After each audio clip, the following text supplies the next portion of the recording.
Do you ever feel like you're living two different lives?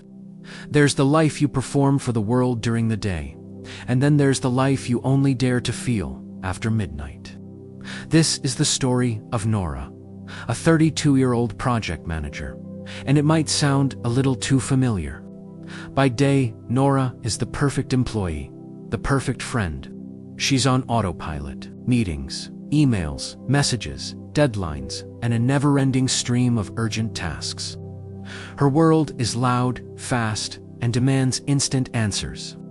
She has mastered the art of feeling fine.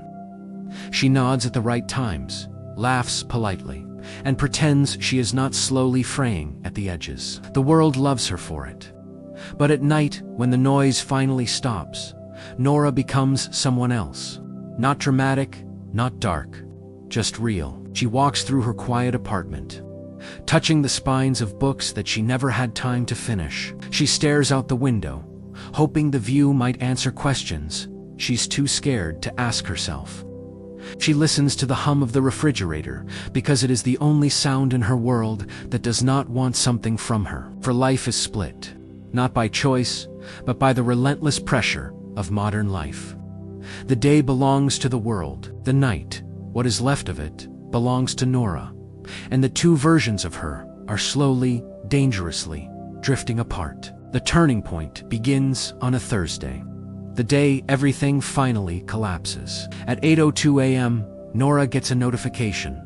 Your screen time increased by 34%. It's normal, right? Everyone's screen time is up. We all scroll. We all need to escape. But Nora isn't escaping towards entertainment. She's escaping from herself. Her digital life has become her emotional anesthesia. Short videos, short texts, short thoughts, all designed to deliver little dopamine hits that help her avoid a terrifying truth. The truth that her mind is dangerously exhausted and her emotions are long overdue, and her life is running in the background like an app she forgot to close. That Thursday, during a routine weekly meeting, something different happens. Her boss asks a simple, harmless question. And how do you feel about that plan? It is a question nobody in the corporate world ever truly answers. And in that moment, Nora freezes. She doesn't know how she feels. She can't remember the last time she even asked herself that question. Her mind goes completely blank. Not panicked, not emotional, just empty. The room stares. Someone coughs. Someone cracks a joke to break the tension. But Nora's silence hangs in the air like a glitch in the system. Something inside her cracks wide open. That night is different. She doesn't scroll through her phone. She doesn't tidy the apartment. She doesn't find a new way to distract herself. Instead, she sits on the floor of her dark living room and finally lets her mind speak the sentences she has been avoiding for years. I'm tired of pretending. I'm tired of rushing. I'm tired of living inside a screen. I'm tired of not knowing who I am outside of being useful. And then, the most terrifying sentence of all, I don't think the life I live during the day is even mine. This is where the story shifts from a daily struggle into a deep psychological journey. Nora starts noticing things she had trained herself to ignore. People everywhere, staring at their phones, but never at the sky. And friends communicating through emojis instead of actual feelings. Coworkers bragging about being booked and busy while their eyes scream burnout. She looks at her own reflection and sees someone she manages her, not someone she is. This story is a modern commentary on what happens when your identity becomes a performance. When your mind never gets a chance to rest.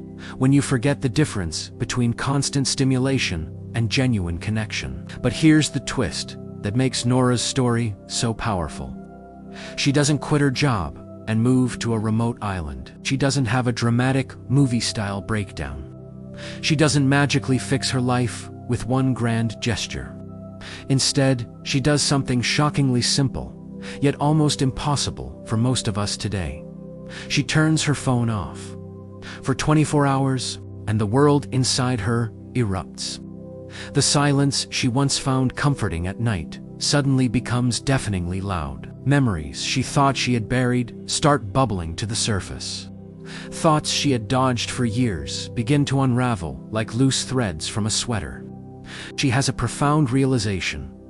So much of her life was not lived, but reacted to. How many of her decisions were influenced by notifications, trends, habits, and obligations, not by her own intention. There's a powerful scene where Nora is just standing in her kitchen, hearing nothing but the sound of her own breath and the distant hum of the city. And for the first time in what feels like a decade, her inner world speaks clearly, without interruption.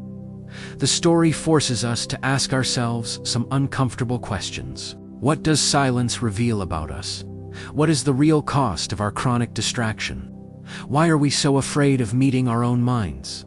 It shows how overstimulation isn't just about being busy. It's a mask for our deeper emotional needs.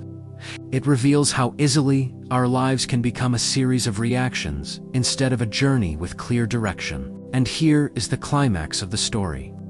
After 24 hours of digital silence, Nora finally turns her phone back on. She expects a wave of panic, anxiety, a flood of missed emergencies, but instead, she feels nothing.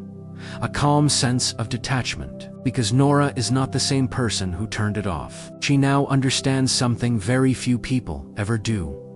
Most of us are not afraid of being alone. We are afraid of what we might hear in the silence.